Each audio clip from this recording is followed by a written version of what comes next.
মুটনি খোৱা চোৱা চেলেকা চব কাৰ মুটনি খাই আহিলি কাম এখন কৰিবলৈ নাজান এনেকুৱা ধৰণৰ কথা বা গালি অসমীয়া সমাজৰ মহিলাসকলে কিছু পুৰুষক পৰা দেখা যায়।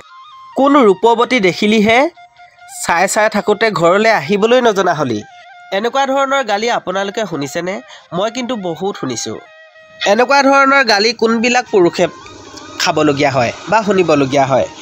এনেকুৱা ধৰণৰ গালি এইবিলাক পুৰুষে খায় যিসকল পুৰুষে নিজৰ ঘৰত কাম বন নকৰি অন্য ঘৰত চোৱা চেলেকা কুকুৰ দৰে মুখ মেলি চাই থাকে আৰু যিসকল পুৰুষে নিজৰ পত্নীক কোনো ধৰণৰ কামত যদি সহায় কৰি নিদিয়ে সেইসকল পুৰুষৰ কিন্তু বাহাদুৰি কি চাব। সেইসকল পুৰুষে যেন এজন ৰজাৰ দৰে সেই ঘৰখনত শাসন কৰিব বিচাৰে কিন্তু কামত হ'লে জিৰ'।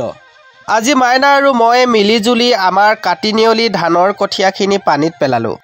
বাৰীৰ এচুকত সৰুকৈ ফিচাৰী এটা আছে নহয় আমাৰ, তাতে আমাৰ ধানখিনি তিয়াইছোঁ। এইবাৰ কিন্তু আমাৰ কাটি নিয়লি ধানেই সৰহভাগ লগাম। এই দুখিনি ৰঙা কাটি নিয়লি আৰু এইখিনি ক'লা কাটি নিয়লি।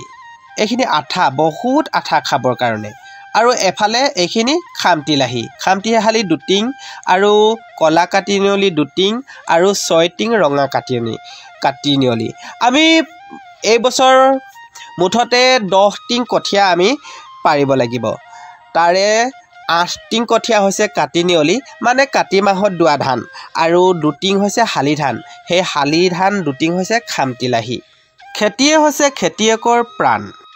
পৃথিৱীৰ ভিতৰত দেশত আটাইতকৈ দেশখন উন্নতিৰ হকে আগবঢ়াৰ ক্ষেত্ৰত অৰিহণা যোগায় খেতিয়কসকলেই।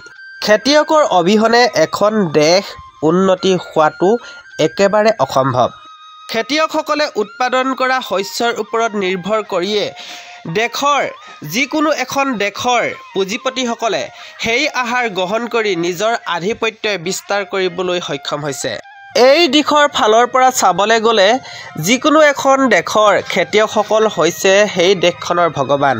কিন্তু দুচুৰা দেশৰ কথা ক'বলৈ নাযাওঁ, আমাৰ ভাৰতবৰ্ষৰ কথাই যদি ক'বলৈ যাওঁ তেনেহ'লে আমাৰ ভাৰতবৰ্ষত এই দেশখনত খেতিয়কসকলক কিমান গুৰুত্ব দিয়ে।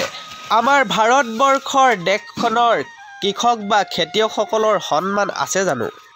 যিখন দেশৰ খেতিয়কসকলে নিজে উৎপাদন কৰা ফচলৰ ওপৰত নিজে দাম নিৰ্ধাৰণ কৰিব নোৱাৰে সেই দেশখন কেনেদৰে উন্নতি হ'ব আপোনালোকে ক'ব পাৰিবনে? মই বা আপুনি উৎপাদন কৰা ফচলৰ দাম নিৰ্ধাৰণ কৰে আমাৰ পুঁজিপতিসকলে।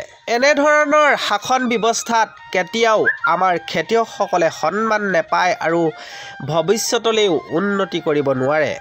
যিখন দেশত খেতিয়কৰ সন্মান থাকিব, খেতিয়কে নিজে প্ৰস্তুত কৰা ফচলৰ ওপৰত নিজে খৰচ বহন কৰা হিচাপ নিকাচ আদি কৰি নিজৰ ফচলৰ দাম নিজে যেতিয়া নিৰ্ধাৰণ নকৰিব তেতিয়ালৈকে সেই দেশখনৰ উন্নতি সাধন হ'ব নোৱাৰে।